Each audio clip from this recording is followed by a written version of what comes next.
जम्मू कश्मीर इन दिनों खबरों का नहीं, जज्बाती सवालों और संघर्षों का मैदान बना हुआ है।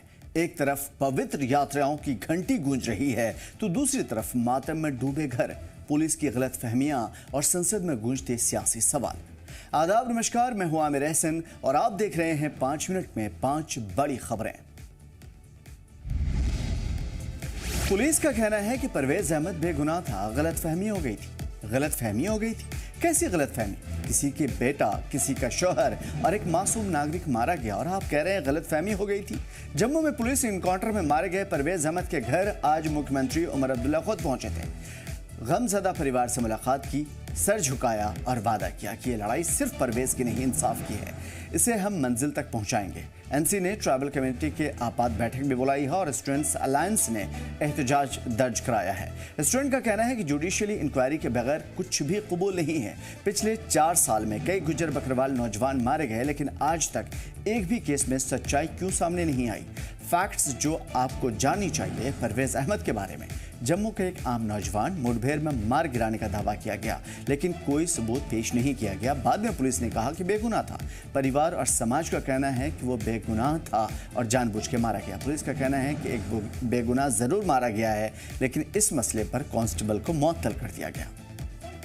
गुजर बकरवालों को जिस तरह से निशाना बनाया जा रहा है, जिसके ऊपर आज तक कोई भी ऐसा कदम नहीं उठाया गया जिससे कल या परसों परवेज भाई का जो कत्ल हुआ वो रुक सके। श्रीनगर के जंगलों में बड़ा इनकाउंटर चल रहा है ऑपरेशन महादेव के नाम से। सिक्योरिटी फोर्सेस की बड़ी कामयाबी उस वक्त देखने को मिली जब 3 दहशतगर्दों को ढेर कर दिया गया। इनकाउंटर हुआ श्रीनगर के जबरवान पहाड़ियों के ऊपरी इलाकों में।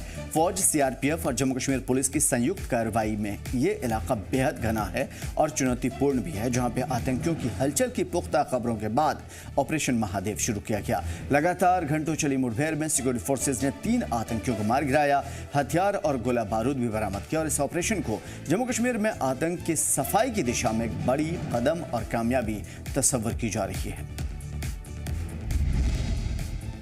तीसरी जो बड़ी खबर है आज की, पार्लियामेंट के हवाले से। पार्लियामेंट में तूफानी मानसून सेशन जारी है। इस बार संसद का माहौल बेहद गर्म है और पहलगाम हमला, ऑपरेशन सिंदूर पर जबरदस्त हंगामा भी देखने को मिल रहा है।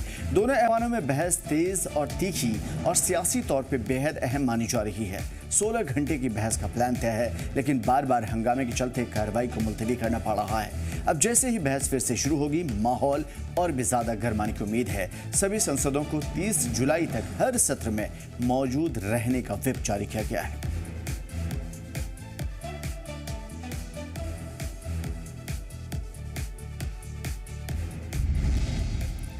अमरनाथ यात्रा के हवाले से अब तक 25 दिन पूरे हुए हैं और रिकॉर्ड तादाद में श्रद्धालु भी आए। भक्ति और आस्था से भरी हुई अमरनाथ यात्रा में अब तक 4.25 लाख से ज्यादा श्रद्धालु बाबा बर्फानी के दर्शन कर चुके हैं। 3 जुलाई से शुरू हुई थी, इस बार 9 अगस्त को खत्म हो जाएगी। आज सुबह भी 1635 श्रद्धालु जम्मू के बालताल और पहलगाम बेस कैंप के लिए रवाना हुए और छड़ी मुबारक की तैयारी भी जारी है। अमरनाथ यात्रा के आखिरी मरहले में श्रीनगर स्थित अनमेश्वर मंदिर में छड़ी मुबारक की रिवायती यात्रा निकाली जाती है।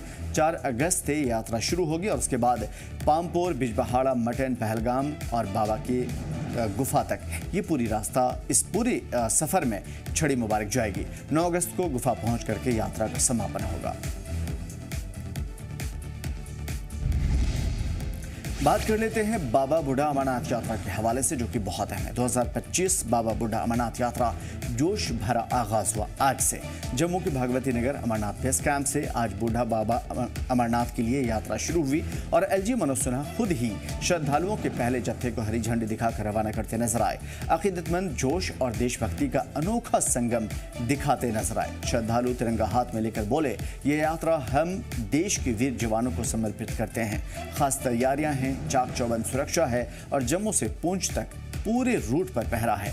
जगह जगह पुलिस के नाके हैं, सीसीटीवी कैमरे हैं, मेडिकल कैंप है, ट्रैफिक और रूट मैनेजमेंट का पुख्ता बंदोबस्त है। ये यात्रा नहीं है, धार्मिक यात्रा नहीं है, बल्कि एक रूहानी सफर है जो हर साल हमें देखने को मिलती है। फिलहाल आज की 5 बड़ी खबरों में इतना ही। हमें दीजिए इजाजत। देखते रहिए जी जम्मू कश्मीर लद्दाख।